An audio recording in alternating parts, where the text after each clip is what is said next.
ölkəmizin müdafiə sənayesinin müəssisələrindən birində istismar müddəti başa çatmış zirehli texnikada təmir və bərpa olunmaqla onların üzərində təkmilləşdirmə işləri də aparılır. Əsaslı təmir olunaraq təkmilləşdirilən texnikaların sırasında daha çox zirehli transportörlər və BRDM döyüş kəşfiyyat maşınlarını müşahidə etdim. Artıq onlarla zirehli transportör müvafiq sifarişlər üzrə modernləşdirilərək silahlı qüvvələrin ayrı-ayrı qoşunlarına təhvil verilib. Bu döyüş texnikalarının bərpa işləri onların yenidən yaradılması qədər ciddi və əsaslı şəkildə aparılır. Mühərrikləri yenisi ilə əvəz olunan, onlarla dəyişikliklər edilən zirehli texnikaların üzərindəki silahlar da silahlı qüvvələrdən verilən sifarişlər əsasında yenilənir, gücləndirilir. Çox məqsədli yüngül zirehli transportörün üzərində 15 lüləli reaktiv yaylım atəş sisteminin yaradılması bu cür yeniliklərdən biridir. Bu yeniliklərin çoxundan danışa bilmirik, çünki onların əksəriyyəti hələlik məxfilik qrifi altındadır. Adını çəkdiyimiz 15 lüləli reaktiv yaylım atəş sistemi isə düşmənin canlı qüvvəsi, sığınacaqları və hərbi texnikasını məhv etmək üçün nəzərdə tutulub. Bu maşının silahlanmasında 57 mm-lik raketlərdən də istifadə olunacaq.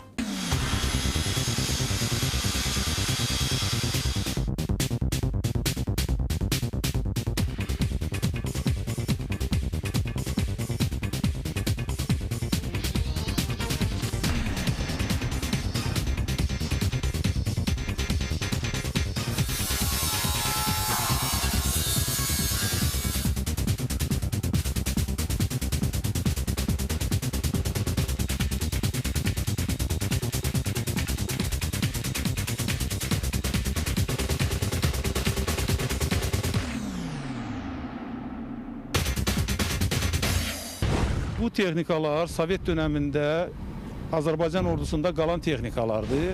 Bunlar nədən ibarətdir? BTR 60'lar, 70'lər və BRDM-2 texnikalardır ki, hansı ki bu müəssisədə modernizə olunur. Biz ilk öncə bunu 2 il bundan qabaq mütəxəssisləri cəlb eləyərək bu texnikaları müəssisəyə gətirdik. Əlbəttə, ölkə başçısının bizə dəstəyi, qayğısı və müəssisənin bu cür səviyyədə təmir olunmasını nəzərə alaraq və Müdafiə Sənayesi Naziri Cənab Yavər Camalovun dəstəyi nəticəsində bu işlər başa gəldi. Hal-hazırda 3 il müddətində biz bu işləri tam yekunlaşdırmışıq. Əsasən detalları, qovşaqların hamısı bu müəssisədə istehsal olunur və çalışırıq ki, ordumuzu təmin eləmək üçün Sovet dönəmindən qalan bu texnikaların hamısını özümüz təmir eləyək və ordumuza təqdim eləyək. Eyni zamanda həmin texnikanın üzərində qüllələrin də yeni müasir səviyyədə təkmilləşdirilməsi nəzərdə tutulur.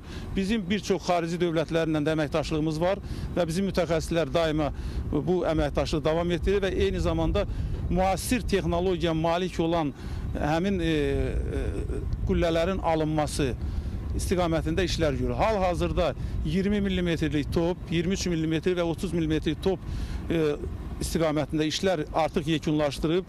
Həm İsrail dövləti ilə, həm də Cənubi Afrika dövlətinin bir neçə şirkətləri ilə bu istiqamətdə işləyirik.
İndi müxtəlif maneələrdən sınaqları keçirilən və mənim arxamca gələn bu zirehli transportör BTR 70-in köhnəlmiş, sıradan çıxmış BTR 70-in əsasında hazırlanıb, modernləşdirilən, təkmilləşdirilən, artıq Azərbaycan Müdafiə Sənayesi müəssisəsində hazırlanan zirehli texnika hesab oluna bilər. Onun üzərində Şimşək qülləsi və qüllədə 7.62 pulemyotu, eləcə də 30 mm-lik top yerləşir. Və bu texnika gördüyünüz kimi bir qədər aralıda dayanan yararsız texnikanın əsasında, yararsız texnika sonda bax belə bir döyüşə hazır vəziyyətə gətirilə bilir. Qeyd edək ki, onun üzərindəki qüllə tam Azərbaycan istehsalıdır. Azərbaycan və Cənubi Afrika mütəxəssislərinin ortaq şəkildə hazırladığı qüllədir. Qüllədə 7.62 mm-lik pulemyot və 30 mm-lik top yerləşir. Da ist kein zweiter und kein dritter. Eins und eins, das ist